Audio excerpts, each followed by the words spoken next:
What if I told you you could be sitting on a coin that's worth a lot of money? There are people every day going to local pawn shops and accidentally selling the coins off for way too little amount of money. The reality is most coin shops you go to are good people and they want to give you the most money for your coins as they can. But pawn shops, on the other hand, they deal with a lot more items and they don't always know the true value of your coin. I'll get into selling your coins later, but let's start with this 1962 25-cent Washington quarter that sold for $26,400. So the first thing you'll notice on this coin is there is a lot of toning going on. Now you may be asking yourself, what is toning? Well, that is the yellow rainbow color looking on this coin, and that occurs when the air will oxidize with the metals in the coin. Depending on the person buying the coin, oxidation toning like this can increase the value, but if the toning does not look good, it can actually hurt the value of the coin. Another very important thing to take into consideration is that your coin must be at the uncirculated grade for toning to really matter most of the time. Now, how do you know if your coin is uncirculated? This coin was graded by PCGS a mint state 67 plus. Now, the easiest way to know if your coin is uncirculated is simply to get your coin graded, but you have to understand that getting your coin graded will cost time and money. You want to be able to understand a decent baseline on how to grade to make sure that if you find a rare coin, you don't send it off to get grading and waste your time and money. I have a completely free ebook that goes over coin handling, grading, and values. All you gotta do is click the link below. I won't spam you, but you really don't have to do that. Just keep watching my videos and learning about coin handling and grading and values. But let's look at this coin. So there's some areas on the coin that looks like scratches and damage, but it's really not. There are times that you will see small nicks and gashes. Those are from the mint. So you have to know that these coins are being tossed around and shuffled at the mint, so they're not going to come out of the mint in perfect condition unless you have a proof coin, but that's for another time. So long story short, this coin graded very highly by PCGS. You got the mint state 67 plus grade. Now that plus designation after the grade will dramatically increase the value of the coin. All these things combined allowed this 1962 25-cent Washington quarter to sell for $26,400. Really quick, if you ever come across this coin, it sold for $2.3 million.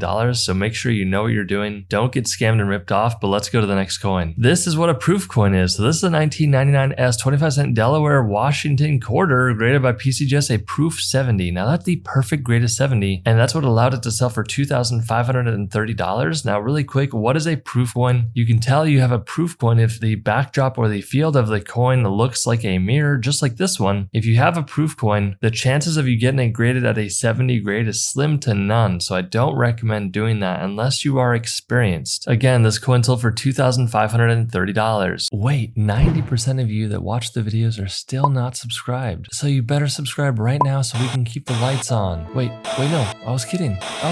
Here's another proof coin, but this one sold for $21,850, all because it's missing this small little thing I'm going to show you right now. So this is a 1968 10-cent Roosevelt dime graded by NGC, a proof 68. That's only 2 points away from the perfect grade of 70. So why did this coin sell for so much money? So these coins come in a proof set with other coins. Now, typically a lot of proof coins will be minted at the San Francisco Mint. So typically you'll see a S mint mark around the date. That's not always the case. This example should have an S mint mark around the date, but it does not. So this is a highly sought after coin. But the thing is, I'm constantly getting people telling me that they have this coin when they actually don't. This coin was also produced in Philadelphia. Now you need to know that Philadelphia minted coins, the majority of them, do not have a mint mark anywhere on the coin. Now there are examples that do have a P mint mark, but most of them don't. So this coin looks nearly identical to the Philadelphia minted example. However, this is a San Francisco minted proof coin, again with that shiny backdrop. The last thing I'll say on this is you have to watch out for people that will polish their coins. I know, yet another obstacle when it comes to finding this coin. There are people out there that know of this coin and they will try to alter these coins to make them look like they are rare when in reality they're not. So be careful if you ever come across one of these coins and you want to buy it. Say someone's trying to sell it for a few $100s or $1,000 and you know that it's worth more money in a high grade. Do not get scammed because there are people out there that will try to rip you off. Remember, if it's too good to be true, it probably is. And also trust your local coin dealers and coin shops. Most of the time they are good people and they're looking out for your best interest, but you have to understand that these coin shops shops and dealers, they are a business and they have staff members with a livelihood that need to make a living and survive, as well as overhead costs. So if you bring your coins into a coin shop and they don't offer you the money that you think your coin is worth, please give them the respect and understand that they are a business and they're not looking to rip you off. Do your homework and due diligence before you go to a coin shop. Please do not bother them or waste their time. Also, these guys do it for a living, so they know what they're talking about. What I recommend doing is going to at least 3 different coin shops. That way you know you're getting the true value of your coin. But again, this coin sold for $21,850. This coin right here sold for $20,520. Now, this is one of my favorite types of coins. This is a 2000p 5-cent Jefferson nickel graded by PCGS Mint State 65. Now, you may be asking yourself, old money prices, why would this ugly beat up coin be your favorite? Well, at least one of my favorites. Now, the reason is because if you're looking at the front of the coin, you can see it looks pretty beat up. This is actually from the factory. You can tell it's factory because of how smooth the nicks and gashes are on the coin. But what makes the coin really cool is if you flip it over, you will see the back of the coin is the same. So this is a coin that was struck with 2 obverse dies, obverse meaning the front of the coin. An absolutely phenomenal coin. You have to look out for people that will shave the coins down and glue them together, altering the coins. Watch out for that. But if you have a coin that looks like this, you could have a coin with a lot of money, because this one sold for $20,520. This coin sold for $218,500, and here's why. So this is a 1943 1-cent wheat penny graded by PCGS and AU 58. Now, AU means almost uncirculated, and 58 is the highest grade you can get right before you get into the uncirculated mint state grades. But it still sold for a lot of money, and the reason is because this coin was accidentally struck on a bronze planchet. Now, your coin, if you have a 1943 penny, the chances are you have a coin that is a steel penny. If you have a coin that looks like this, it could be either a fake coin or it could be a steel penny that was discolored, either intentionally or not. What you need to know is during the war efforts, they needed bronze for ammunition, so they transitioned the coins, but this coin accidentally still got struck on that bronze planchet, and that allowed it to sell for $218,500. If you enjoyed this video, you'll definitely enjoy the video on the screen.